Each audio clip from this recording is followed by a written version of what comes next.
Hello everyone.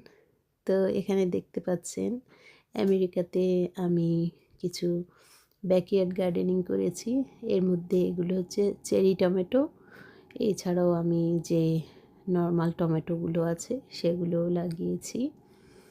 তাছাড়া অন্যান্য আরও অনেক ধরনের সবজি করেছি, তবে টমেটোটার ফলন সবচেয়ে বেশি হয়েছে দেখুন।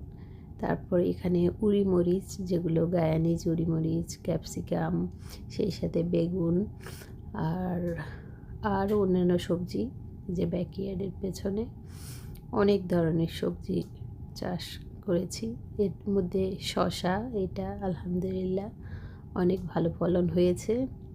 তারপর এক সাইডে আমি লাউ গাছ লাগিয়েছি।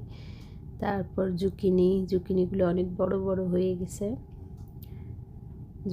এখানে জুকিনির ফলনটাও অনেক ভালো হয়।